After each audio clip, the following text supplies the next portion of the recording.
Space Center in Florida, where we are 10 minutes from liftoff, and all has run smoothly to this point. The countdown clock is stopped at T-minus 9 minutes, and it will start again in less than 1 minute. The astronauts Young and Crippen are up there on their backs inside the shuttle cockpit, hoping to get past that time of Friday when the computers balked and the shot ultimately had to be scrubbed. The Shuttle one slight problem evolved 3 hours ago when their oxygen system to their suits didn't seem to flow immediately. This was a disconnect plug difficulty. They got that fixed after half an hour. 9 minutes. Well, the sun's well up now. It's lighting what amounts to a Fritz Lang movie set out there on the pad. The most complicated apparatus ever made. 2 solid propellant boosters strapped alongside that egg-like external tank that itself holds 500,000 gallons of liquefied hydrogen and oxygen. Piggyback on the big tank is the shuttle itself, as large as a DC-9 airliner. 3 big engines of its own, which will ignite first. Nearly 4.5 million pounds of complexity there, to be propelled into space by some 7 million pounds of thrust. Rhoda's Spain is ready. It's conceivable they would come down there if they have trouble and can't get back here to the launch site. There's White Sands, New Mexico, a once-around over-the-board possibility. There's Edwards Air Force Base. They're all ready, still waiting for the sun to rise out on that edge of our country. Retrieval boats are downrange, ready to snag the solid boosters when they separate and parachute back in some 7 minutes into the flight. Most importantly, though, the men out there, the focus of it all. 50-year-old John Young, 4-time veteran in space.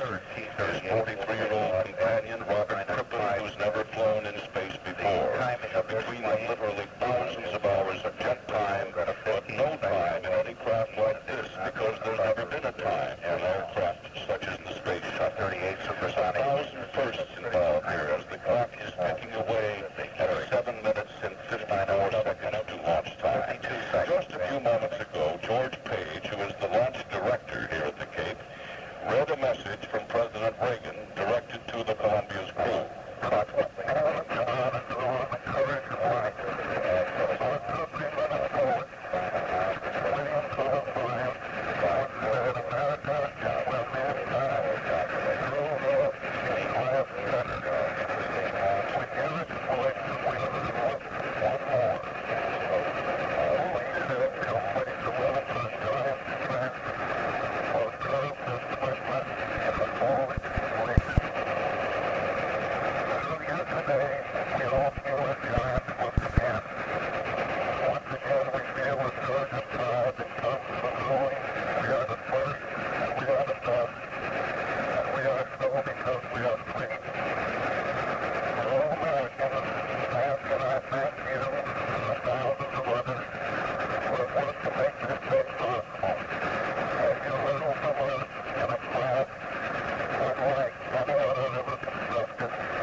It is Reed, but coming up on your mind that Murphy was what's Friday, you know, that old saying that if something can go wrong, it will. I don't exactly know what went wrong. The computers didn't pop up to each other, but they know that they've got them in proper sequence now. They know what procedure to go through if it happened again, and they don't believe it will. They were reported this morning to be, if anything, a little less apprehensive than they were on Friday. 4 minutes, 42 seconds.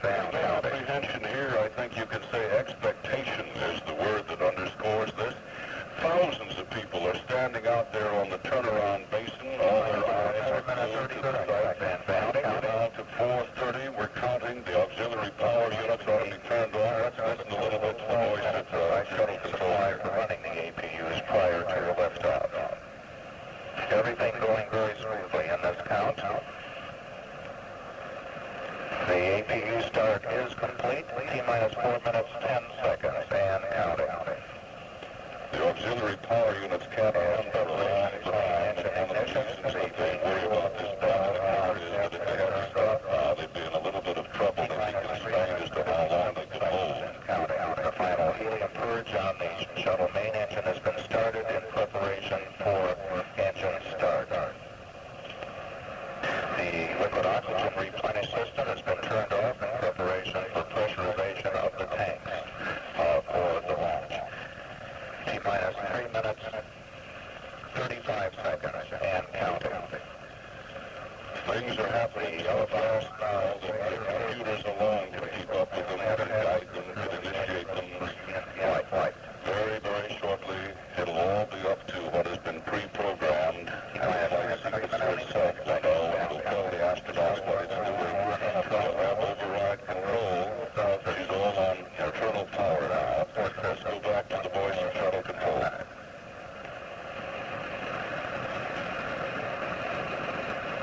Counting down the seconds. Minus 3 minutes, T-minus 3 minutes, and counting. The engine full, check is underway to ensure they're ready for flight control. T-minus 2 minutes, 52 seconds, the lock valve and the external tank has been closed and pressurization has begun. After the tank is pressurized, the hold capability is limited to 3 minutes, 36 seconds. T-minus 2 minutes, 40 seconds, and counting. The fuel cell ground supply of oxygen and hydrogen has been terminated, and the vehicle is using its onboard supply. T-minus 2 minutes, 25 seconds, and counting. It's become the equivalent of a ticking bomb out there. 500,000 gallons of hydrogen and liquefied oxygen, which will fuel the main engines, those three that are clustered at the back of the orbiter itself. Young, Crippen on their backs up in the cockpit, watching the dials of the 500 displays, which they must know intimately as well as you know the dashboard of your car. The liquid hydrogen vent valve has been closed and flight pressurization is underway. T-minus 1 minute, 50 seconds, and counting.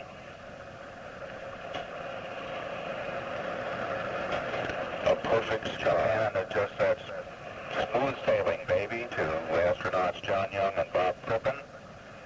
T-minus 1 minute, 35 seconds, and counting. Chase planes are in the air now from Patrick Air Force Base.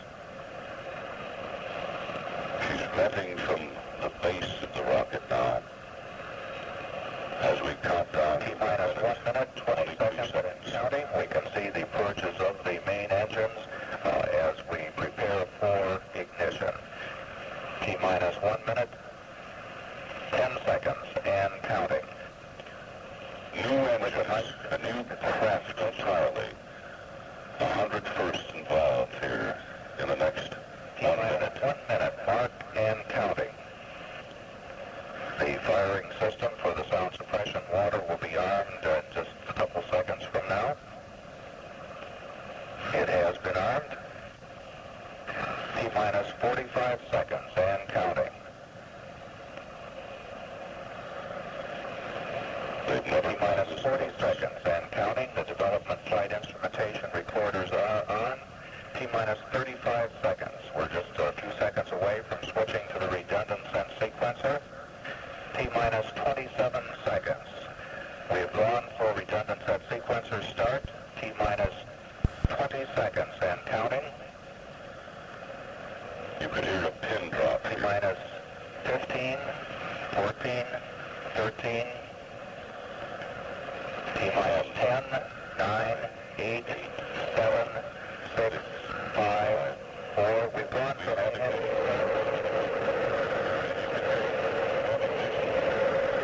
now full power. The solids are on, and she's lifting off. She's leaned forward, and she's cleared the tower. She's rolling to the right. A pillar of flame and a pillar of smoke from those solids. She's 15 seconds into the program. She's heading up and she's looking good. Let's see if we can hear anything at all from those men of space who are riding the shuttle into a brilliant morning on a plume of absolutely shuddering, powerful flame, on a pillar of smoke that stretches from the rocket itself all the way back to the ground, as if something were growing like Jack and the Beanstalk, a giant pillar of smoke that isn't moving. It's as solid, so solid you can almost climb it. They're up to 45 seconds now. They're approaching maximum dynamic pressures, the place where they'll undergo the most stirring of all of it. Roger. A message back at 1 minute into the flight, an incredible view. A pillar of smoke from the solid rockets that is absolutely incredible. Columbia, Houston, you're going throttle up. You're going throttle up. They've gone down through 65% of full throttle to get through max Q. They've done that now. They're back to 100%. Rising into an absolutely clear blue sky. I see people shuddering from the shock wave of that. It hit us too. Let's see if we get any communication at all from them. They've been pretty silent people so far. Roger, Columbia, on the nice ride. You're laughing a little bit. You'll probably be slightly high in staging. 1 minute 45 seconds coming up on Gordo. Columbia, you're negative seats. Seems like handicap now. Negative seats. Forget that way of getting on. Too high for ejection seat use. Columbia, your go for SRB-SEP. Solid rocket separation is go. It should be happening any 4 seconds. Standing by for SRB-SEP confirmation. We want to get rid of them now. They've extended them. Roger, Mark, 2 minutes 20 seconds. Confirm solid rocket booster set. They've got 2 minutes 30 seconds. Onboard guidance is converging as programmed. Columbia is now steering for its precise window in space for main engine cutoff. 2 minutes 40 seconds. Columbia now 39 nautical miles in altitude, 42 nautical miles now in range. Mark, 2 minutes 50 seconds. Columbia, you're looking a little hot now. Your calls will be a little early. Okay. Columbia now has 2 engine rotation. Roger. Get to rotor speed. 3 minutes an engine now. Giant Trip and Rayleigh moving out. Now velocity now reading 6,200 feet per second. Going thousands of miles an hour. Mark, 3 minutes 15 seconds. Columbia now 51 nautical miles in altitude, 66 nautical miles downrange. Velocity now reading 6,500 feet per second. Coming up to the point in about a minute when they can't get back. 3 minutes 30 seconds. Columbia now 55 nautical miles in altitude, 78 nautical miles downrange. A little faster, quicker than that. 3 minutes 40 seconds. Standing by for our return status check and mission control by Flight Director Neil Hutchinson. Columbia given a green to continue. Just a dot in space, just a little sidebar point. 3 minutes 55 seconds standing by for press to Miko, which says Columbia should lose 1 engine. They'll press stand by press to Miko. Columbia continues flying forward, coming up on the return to Miko. Roger.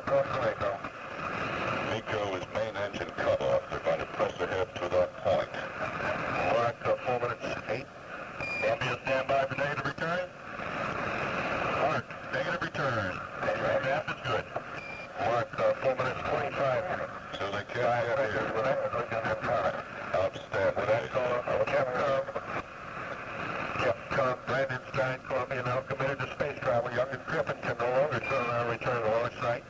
Columbia, Houston, we're showing both ground speed D transducers off to your line. Mark 4 minutes 45 seconds. The flash evaporator is activated on board the cooling Columbia. Here. Roger, stand by. We'll keep an eye on it. Mark 4 minutes 56 seconds. Columbia is lofting early in the second stage. Is now being taken out of the trajectory as programmed. Columbia now 74 nautical miles to altitude, 181 nautical miles. Top of the man. What a view. Glad you enjoyed it. Mark 5 minutes 15 seconds. Columbia now 75 nautical miles to altitude, 202 nautical miles downrange. Velocity now reading 11,000 feet per second. A status check and mission control by Flight Director Neil Hutchinson. I go all around the boards to make sure everybody's ready. You're going 530, Miko, 8 plus 34. Mark 5 minutes 40 seconds. That call up from Capcom Brandon Stein says Columbia's trajectory navigation and engine performance. Columbia reading you loud and clear. Okay, you're clear. You're tuned to KNX Los Angeles. Mark 5 minutes 55 seconds. Columbia, we just switched over Bermuda. Boy, should be getting better here in a second. 6 minutes. Columbia now 76 nautical miles to altitude, 280 nautical miles downrange. Velocity now reading 13,000 feet per second. After 6 minutes of flight out over the Atlantic, what have you? We have the cryo heaters, please. And Columbia, your single engine rotor. Mark 6 minutes 25 seconds. That call from Capcom Brandon Stein says that if 2-engine failure occurred, Columbia is capable of an emergency landing at Rotor Naval Air Station, Spain. Mark 6 minutes 40 seconds. Columbia pitching over now, diving to increase velocity, decrease altitude, giving Columbia her most favorable attitude. Columbia now 72 nautical miles to altitude, 373 nautical miles downrange.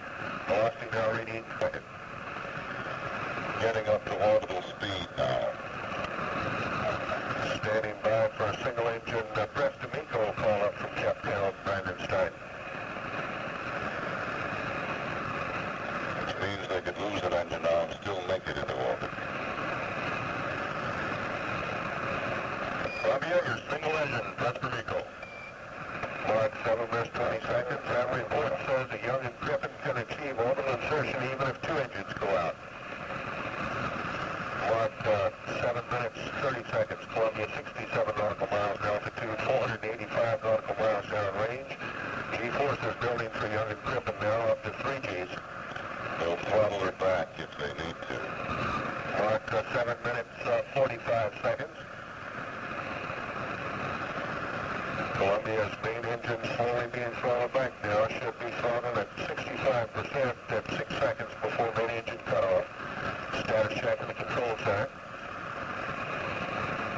Columbia, Houston, you're going 8. Mark 8 minutes 4 seconds. Looking good. Columbia now 63 nautical miles to altitude, 606 nautical miles downrange. Mark 8 minutes 15 seconds. Columbia now 1,650 nautical miles downrange. Standing by now for our main engine cutoff. There should be a little over 16,697 miles an hour now. Echo 25670 up at 220 feet per second. Roger, Columbia, Miko. Confirmed shutdown. Columbia, the gem of this new ocean, now in space, not yet in orbit. Now standing by now for external tank separation. Now they're going to get rid of that big A, which has done its job. Yep. Roger, we confirm the SEP, Columbia. 3 seconds. Confirm external tank separation. Columbia now performing an evasive maneuver. Moving below and beyond and translating to the north of the external tank. Young should see it moving away on these windows.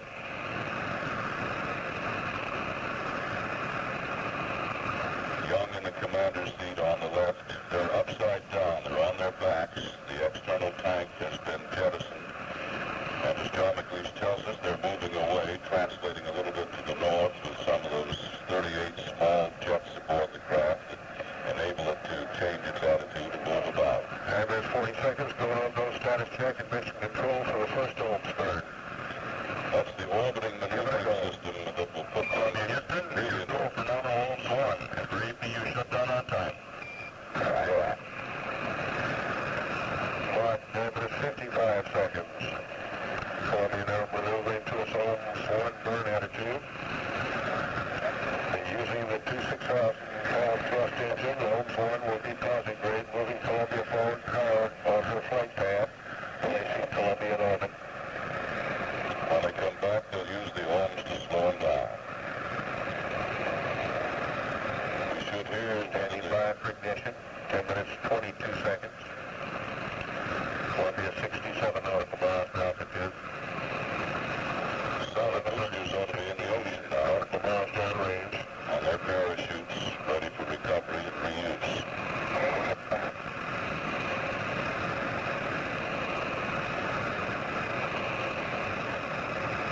Waiting to see if the ohms on board. Okay, we got 102 on the left and 101 on the right. Roger, Columbia, they're looking good to us. A status check in the control center. That should give them an orbit 57 by 130 nautical miles, about 65 by 150 statute miles. Columbia, Houston, we have 40 seconds to LOS. You can figure LOS, you're looking good burn over the hill. We'll see you at Madrid. Lost 6 seconds to go. We're in a 96 by 42 right now. Roger. The next reporting point will be Madrid, Spain, when they come over the horizon and they're able to talk to us through Madrid. The big tank should be rollicking around up there. It's set to go into a flipping end-over-end motion, which will bring it back in the Indian Ocean. It doesn't get into orbit and will be destroyed prayerfully over nobody. Come into the water. Shuttle control, Houston, 12 minutes mission elapsed time. We've had loss of signal with Columbia. Through Bermuda, the next station to acquire will be Madrid. There are 3 ohms burns planned to get them into a circular orbit about 173 Still receiving data, miles. however, in the control center. Right at shutdown, they saw right at loss of signal, they saw the shutdown of the ohms.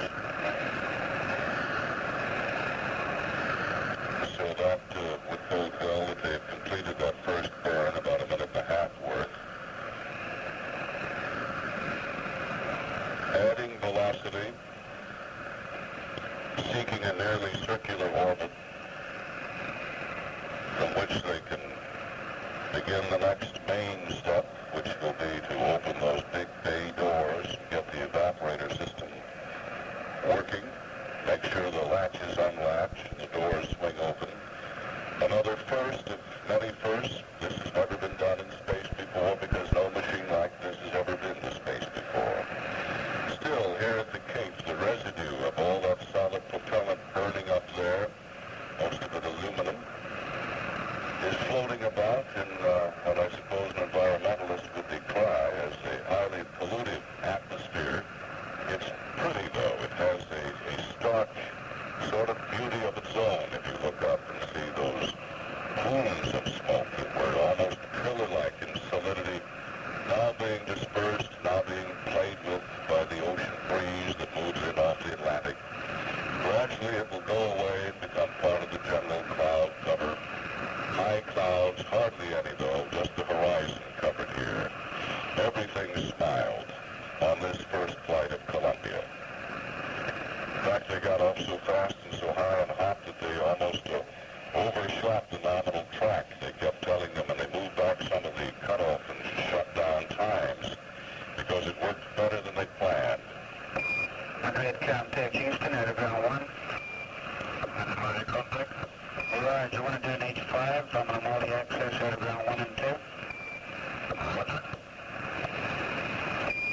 Houston contact, testing 1. And so as they try to get up Madrid, Spain through Houston to talk next to the orbiting astronauts John Young and Robert Crippen, we can say without peradventure of a doubt that the space shuttle, at least in its boost phase, works. Works well and has put 2 Americans in orbit. There are 2 Soviet people up there aboard Salyut 6. In fact, some 15 crews have used that durable object. So 4 men are circling the Earth today from rather diametrically opposed political points of view, but they now have something in common, a tremendous view. For now, this is Reed Collins. The first flight of Columbia, 15 minutes into it, successful.